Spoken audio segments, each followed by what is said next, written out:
Hey guys, welcome to another NW opening. Today we are taking a look at another Attitude Era collection staple and one that I have a real soft spot for, and that is the Monday Night Wars Albert. I have always loved Albert. I don't know why. I know that doing the Boston Bomb on your sofa was so much fun. It was a great move, totally underrated move. I know he's a big, tough monster of a guy, but I can't really explain to you entirely why I love Albert so much. But I do think he was such a cool guy, and I'm so glad that we got this Monday Night Wars figure. I do feel like it's a little bit overdue, though. It's a shame that it took until Monday Night Wars for them to, acknowledge him, considering he's been working backstage in WWE for years, and they're very fond of him. But, just glad that it does exist. This is part of the Trillionaire Ted DiBiase wave, which I have no interest at all in, which means we can sell that piece on. So all the more reason to get this open, especially since this Albert probably going to be a complete staple on my figure fed roster. Anyway, we've got the same picture of Albert on the side, of course, and we've got him creeping towards someone on the back. You can see there on the back, the carding of this is not in great nick. When I went to Smith's to get this, there was literally like two left. So it was, there was no option. It was take the one with a better paint job. There was no option for a better condition box. But it's probably been, considering this is someone I was always going to keep, it's probably been in there for a bit longer than it deserved to with the state of the box. Rest of the wave, great mooter. I'm fine with a normal one, thanks. Jerry Lawler, very cool figure. Hollywood Hulk Hogan, pretty cool figure. Honestly, not a bad wave.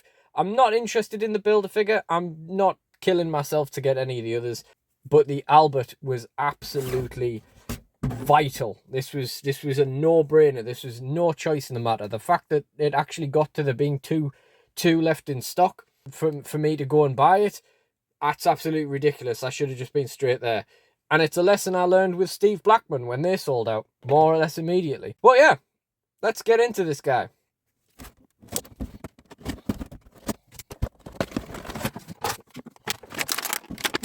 Look how big he looks in there. He's just commanding the area. He's like, this is my box. I take up all the room in it. It's my place. You get out.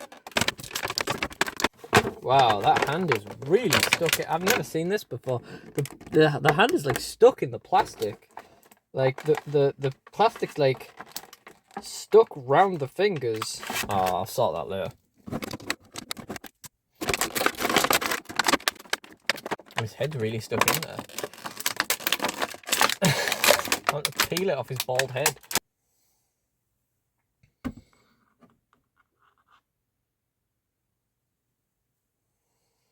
Oh, no. We have a few concerns right out of the box.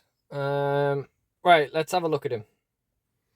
Ah, so cool to have this guy finally. To finally have an Attitude Era Albert. Now, initial impressions, I think the body's a bit big. It almost looks like a set of Big Show legs, but a bit shorter. It's definitely reminded me of an old mold. I don't know if he was this big at this time. This looks more like sort of Funky Tensai sort of era body mold. I would say that's probably spot on. But I don't know. In my memory, Albert was just a bit leaner than this and maybe a bit, stockier too, a bit more up top. Maybe that's being squiffed by how skinny his Titantron Live figure was. Maybe it's being scuffed by A-Train or how buff the Jack-specific A-Train was. I don't know. It just feels like it's slightly off. But my God, this guy's a demanding presence. He is a big figure.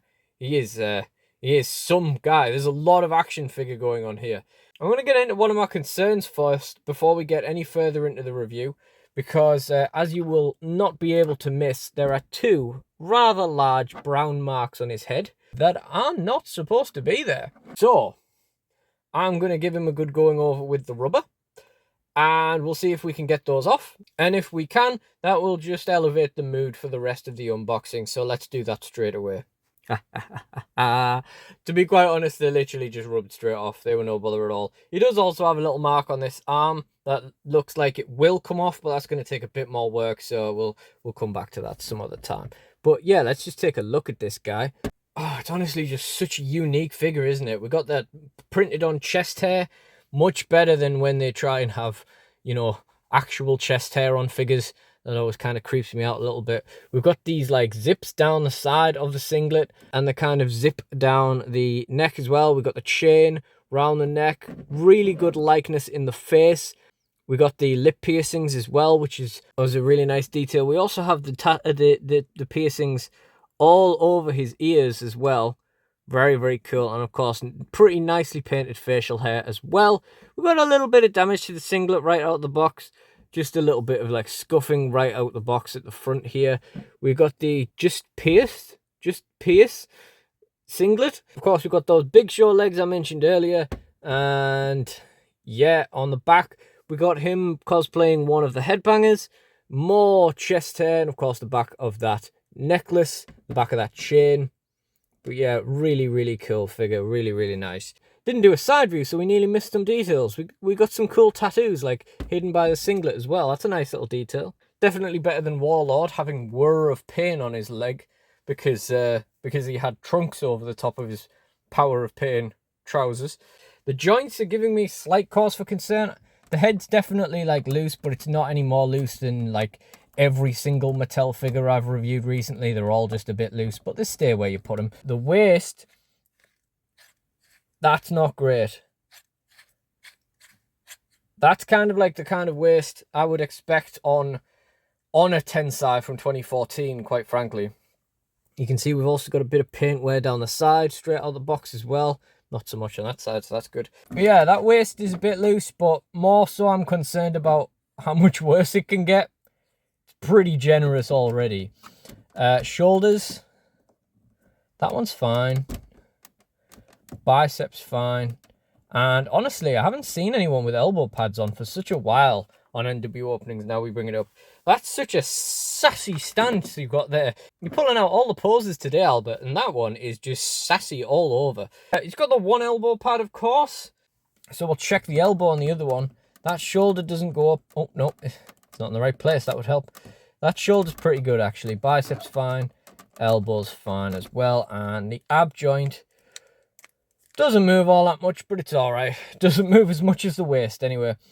Leg, that's not too bad, but it could probably do. But it probably needs some creative license to do the scissor kick. I don't know.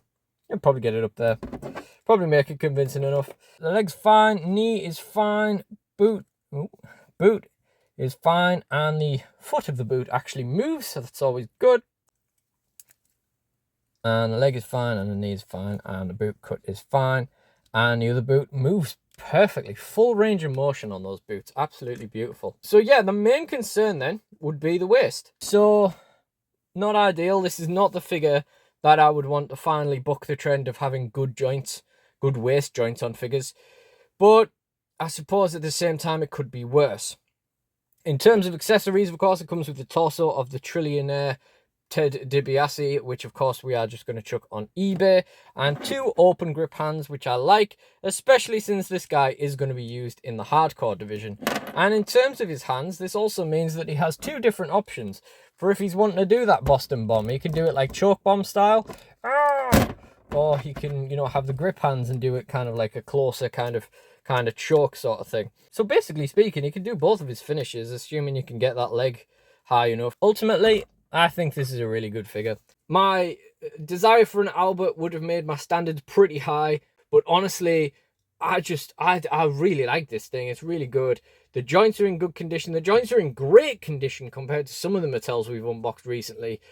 So that's a small win in and of itself. And honestly, I just can't wait to get this guy in my figure fed. I'm so glad to have him. I just always loved Albert so much. I don't know why. I like to play as him when I was a kid because, I like doing the Boston bomb on the sofa and stuff like that. One time a friend at school started bringing in these ball magnet things. So, people were like putting 2 of them in the mouth on either side of your lip, pretending you've got a piercing, you know what I mean? And I had the genius idea, of course, of emulating Albert's piercings. So I wasn't completely stupid. I did one on the right side, one on the left side, and then one in the middle. And let me just tell you, putting 6 magnet balls spaced out on your lips, well, they don't stay spaced out for very long. That hurt quite a bit. But I mean, none more so than just biting your cheek really badly, I suppose, or biting your lip really badly. But yeah, that one hurt a bit. Damn, I can't believe I nearly forgot the bit that to me is the most important part of this, the random rant. Now, I remember watching a Last Smith unboxing of this figure. I don't really know why. I guess I was just starved of Last Smith content. And he was talking about how the box says Albert rather than Prince Albert and so on and so forth. And he was, you know, being cheeky about that. He's like, yeah, because they're not going to put Prince Albert on an action figure, yeah, and all this kind of stuff. And anyway, it's rather similar to a diatribe that I always say with Albert and how Albert ended up getting his name. And I just hate it because you just know that this guy walked into the office on his first day and Vince McMahon came up to him and said, "Oh, you got an awful lot of piercings there, don't you? You got your Prince Albert done? Yeah, you know one of those is, don't you? Yeah, that's what we should call you, Prince Albert. There you go. There's your name." You just know it went down something like that. And just, I don't know, the childish, deviant brain of Vince McMahon, I'm just not here for it, you know? And I've been sort of soft dropping the part of NW openings where I talk about what figures are doing in my figure fed going forward, but this guy is going to feature quite a lot. Enhancement, talent, tag team support, go-to monster.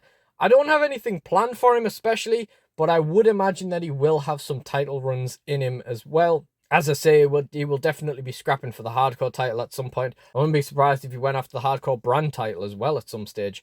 He's got a long history with DSW, dating back to when I got his Titantron Live figure from a boot sale way back in the day when I was a little kid. And then a few years later, I actually bought an A-Train around 2012 sort of time. And I just never quite got enough done at that point to actually put that A-Train to use, although it did live on my shelf for a few years until I took it down recently. Just downsizing the Jack Specific display. But yeah, this guy is going to be all up in DSW, and I'm so glad that he can be. But that is everything for this video. So if you did enjoy this one, please do like, comment, and subscribe. Check out the NW openings playlist in the end screen for more. And I really do appreciate you guys joining me. So thank you all for watching, and goodbye. And if so, that'll just make a big difference to the entire mood of the unboxing going on. Sneeze. Well, that wasn't the plan. Ah! Balls in your mouth?